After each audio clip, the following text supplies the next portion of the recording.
I'm Kathy. I'm the Adult Services Librarian here at the Waynesville Library.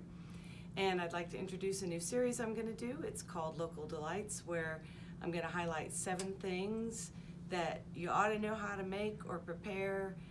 Living here in Western North Carolina, there's all kinds of great recipes and great produce that is kind of unique to our area. So I thought I would highlight 7 of them. And the first one that we're going to do today is ramps. So first of all, let me explain what ramps are and what they aren't. So ramps, which look like this when they come up out of the ground, and you'll need to clean, I'll show you how to clean all this away. This is what they look like when they're cleaned. They've got these nice wide green leaves. So they are part of the onion family. And a lot of times you'll hear them referred to as wild leeks. They are not leeks, nor are they spring onions. They are their own thing. They look like scallions and a little more delicate, as you can see. They have a mild onion flavor, very garlicky flavor, very pungent and delicious, either raw or cooked. Today I'm going to pickle them, and I'm also going to make a sauce for some fried potatoes. And they are not cooked, so it's very strong. It's delicious, but I would advise against eating it right before you have to put your mask on and wear it for a while. To clean the ramps, you just pull all of this down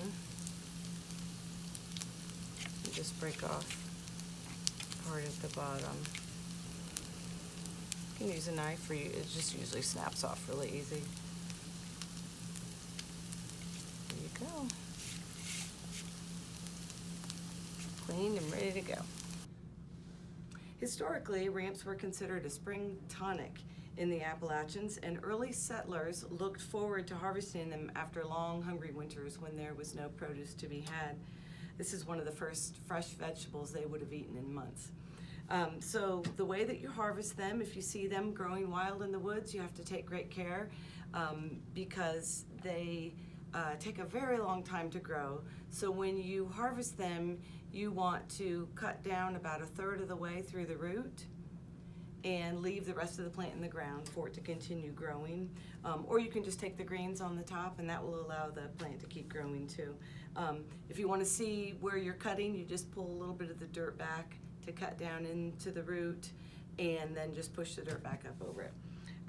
You can get your hands on ramps right now at Christopher's, Duckett's, all of the local farmers markets, and there's even a festival coming up to celebrate them on Saturday, May the 1st and Sunday, May the 2nd, from 10 to 6 at the American Legion here in town.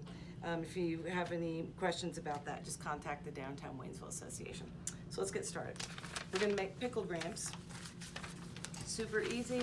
I've already made the vinegar, sugar, and water solution. So this is a cup of vinegar. I used a combination of white and red. Cup of water, 1/2 cup of sugar, and then some crushed seeds, peppercorns, whatever you like. This is fennel, cumin, and black pepper, and just going to pour that into your jar. This recipe also has a tablespoon of kosher salt. And then you pour your vinegar solution in your jar. And then take a handful of these cleaned ramps where I've cut the most of the leafy green part off. Put them down into your mixture. I just heated that vinegar and water and sugar up until the sugar melted. Let them sit in the fridge. This one I made last week, so they're ready to go. Let them sit for a couple of days to really get the flavor to come through. You can use any seeds that you like.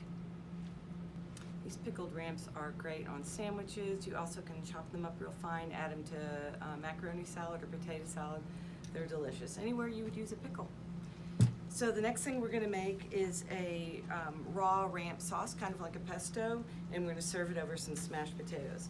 So I boiled these potatoes earlier, and what you want to do is just put them on a flat surface, smash them down, put them in some hot oil to cook while you're making your sauce. All right. So to make the sauce, you need about 12 ramps that have been cut into pretty big chunks. And I like to use an immersion blender.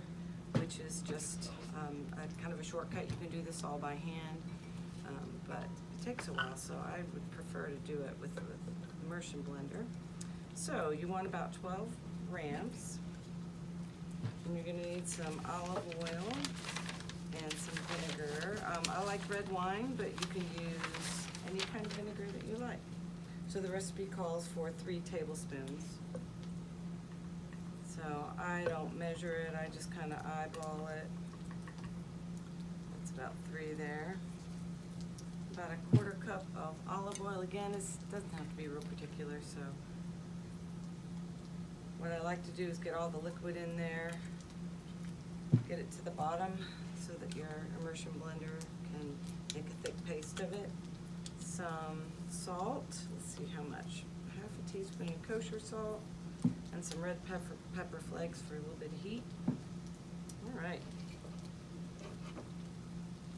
And if it's too thick, you can always add a speck of water.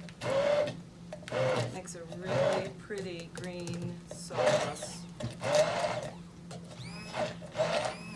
So, I want to show you the texture here. A little bit like pesto, a little bit thicker. It's nice, pretty green, fresh, springy sauce. You can get it as smooth as you like. I like it to still have a little bit of chunks in it. And that's it. So there's your beautiful ramp sauce. See how it looks kind of loose and a little bit of chunks in there, but you can get it to whatever texture you like. I like it just like that. So take that beautiful bright green sauce that you made. We got some fried potatoes that we smashed down and fried them in a little bit of olive oil. Put some of this red green sauce over top of it. Delicious. A great way to use ramps. It's a really nice breakfast too with some fried eggs. So if you would like the written instructions, go to the Haywood County Library website. And if you have any questions for me, feel free to email me at the address that you see below. And check out these books that I found. There's a couple of really great Appalachian cookery books over here. Take a look at those, and thanks for watching.